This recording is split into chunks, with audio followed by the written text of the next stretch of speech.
শিক্ষার্থীবৃন্দ, আসসালামু আলাইকুম। আমার শুভেচ্ছা নিও। তোমরা নিশ্চয়ই ভালো আছো।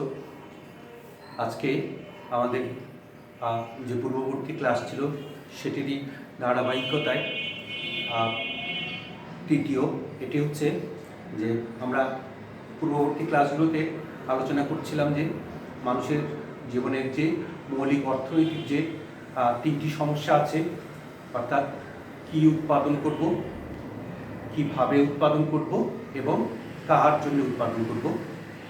আমরা এর আগের দুটি ক্লাসে কি উৎপাদন করব এবং কিভাবে উৎপাদন করব এই দুটি বিষয় নিয়ে আলোচনা করেছিলাম।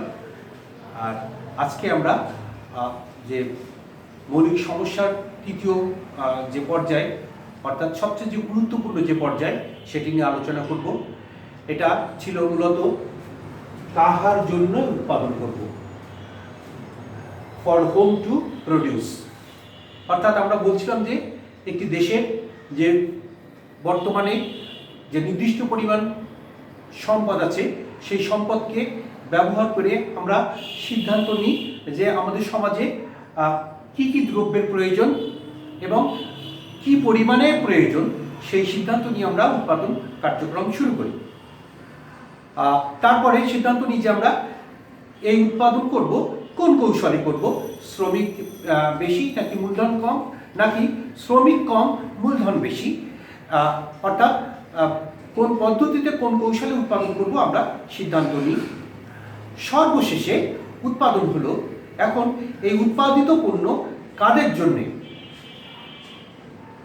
বিষয়টি নিঃসন্দেহে আমরা বুঝি যে উৎপাদন হবে মানুষের জন্যে, মানুষের প্রয়োজনেই উৎপাদন কার্যক্রম পরিচালিত হবে। মানুষের প্রয়োজনের সাথে সঙ্গতিপূর্ণভাবে দ্রব্য ও সেবা উৎপাদনের সিদ্ধান্ত গ্রহণ করবে একটি রাষ্ট্র বা সমাজ।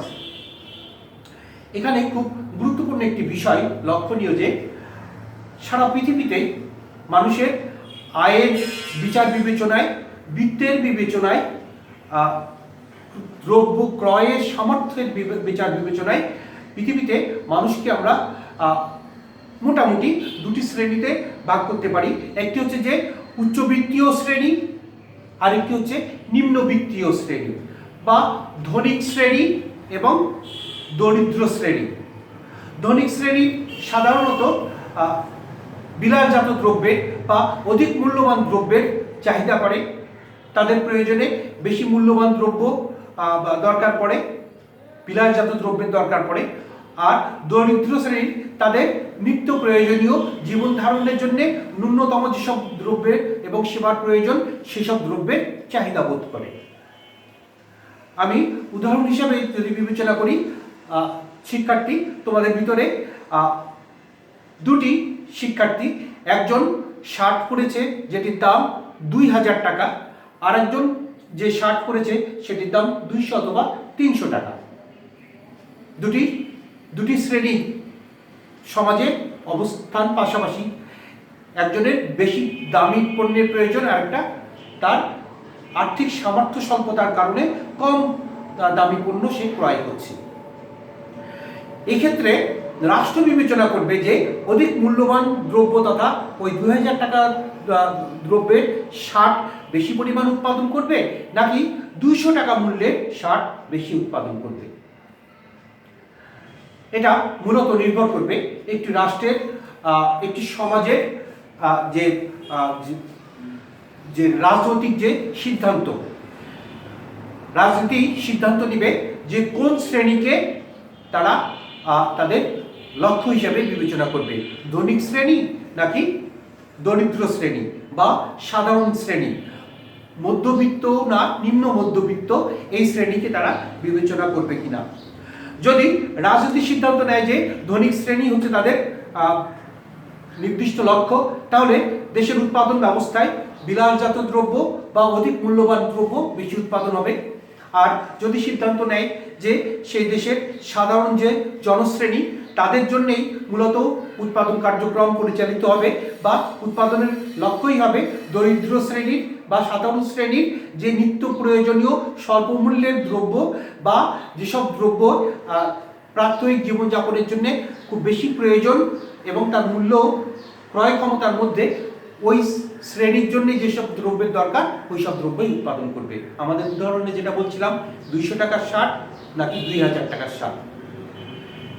এখন আমরা কোন দ্রব্য বেশি পরিমাণ উৎপাদন করবে, কোন দ্রব্য কম পরিমাণ উৎপাদন করবে, এটি বোঝার জন্য আমরা একটি রেখাচিত্রকে বিবেচনা করি। এই রেখাচিত্রের মাধ্যমে আমরা বোঝার চেষ্টা করব যে একটি দেশের উপস্থিত যে পরিমাণ উৎপাদনের যে উপাদান আছে, যে পরিমাণ সম্পদ আছে, তার উপস্থিত সেই পরিমাণ সম্পদকে সে ব্যবহার করে তার কি পরিমাণ বিলাসজাত বা উচ্চ মূল্যের দ্রব্য এবং কি পরিমাণ কম মূল্যের দ্রব্য উৎপাদন করবে। লক্ষণীয়, এখানে আমরা যে রেখার মাধ্যমে এটি বোঝার চেষ্টা করব সেই রেখাটিকে আমরা বলছি উৎপাদন সম্ভাবনা রেখা। উৎপাদন সম্ভাবনা রেখা হচ্ছে সেই রেখা যে রেখার প্রত্যেকটি বিন্দুতে আমরা দুটি দ্রব্যের বা দুটি শ্রেণীর বা দুটি রাষ্ট্রের যে বৃত্তের প্রেক্ষিতে, আয়ের প্রেক্ষিতে, দ্রব্য ও সেবা ক্রয়ের প্রেক্ষিতে যে দুটি শ্রেণীতে ভাগ করেছি, একটা হচ্ছে যে ধনিক শ্রেণী আর একটা হচ্ছে দরিদ্র শ্রেণী। এই দুটি শ্রেণীর জন্য প্রয়োজনীয় দ্রব্যের কোন সংমিশ্রণ বা সকল সংমিশ্রণ কে আমরা এই রেখার মাধ্যমে উপস্থাপন করব। লক্ষণীয়, এই বিলাসজাত দ্রব্য অথবা ধনিক শ্রেণীর দ্রব্য এবং দরিদ্র শ্রেণীর দ্রব্যই আমরা উৎপাদনের জন্য দেশের সমস্ত সম্পদ নিয়োজিত করব। সেই সম্পদকে নিয়োজিত করে সমান পরিমাণ উৎপাদনের সংমিশ্রণকেই আমরা P0 R0 রেখায় বা এই উৎপাদন সম্ভাবনা রেখায় আমরা উপস্থাপন করছি।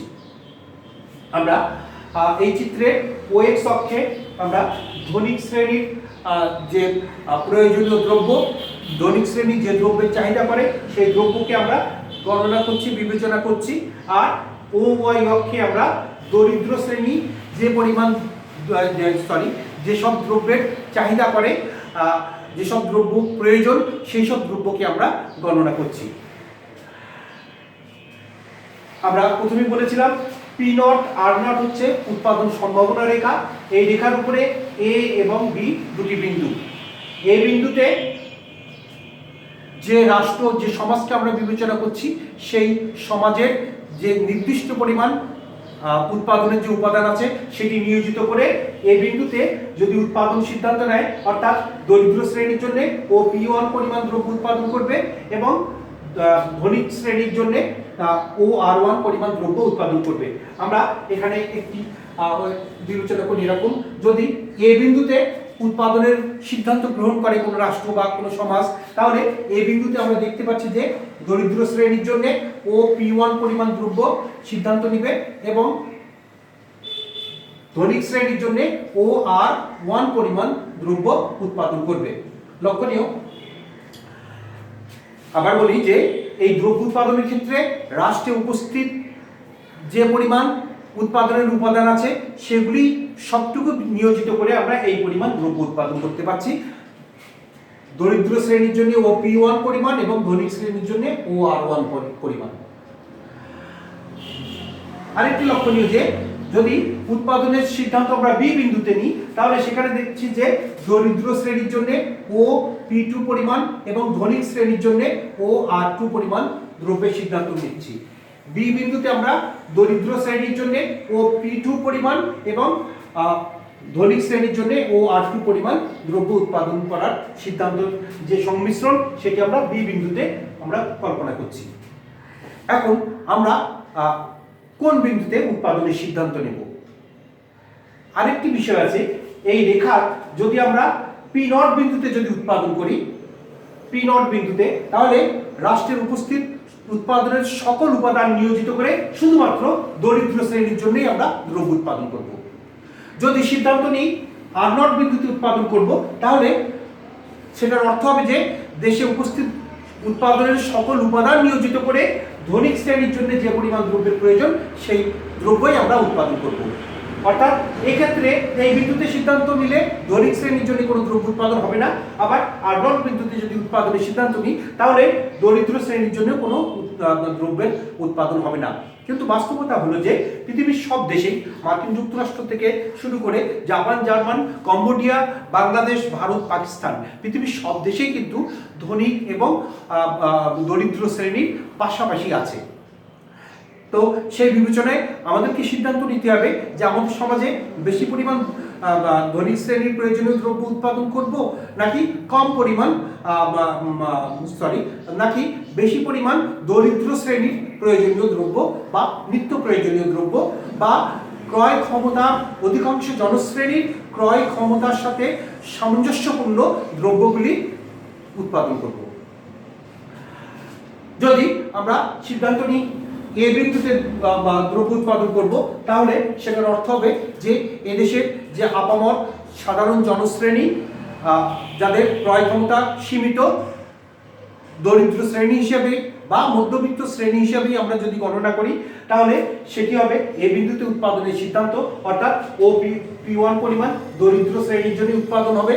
অর্থাৎ এই ক্ষেত্রে আমাদের নিত্য পণ্য হিসাবে যেসব পণ্যগুলি আমরা বিবেচনা করি সেই সব দ্রব্য উৎপাদন করা হবে।